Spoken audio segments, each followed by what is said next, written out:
শুভ রথযাত্রা বন্ধুরা। দেখলেন জগন্নাথ দেবকে কি সুন্দর কোলে করে হাওয়া করতে করতে নিয়ে গিয়ে বেদিতে স্থাপন করা হলো।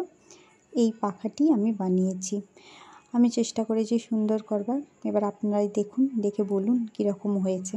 আর এই পাখাটির গন্তব্য ছিল ধানবাদ, অনেক দূর। আর আপনারা অবশ্যই পছন্দ হলে আমার সাথে কন্ট্যাক্ট করতে পারবেন।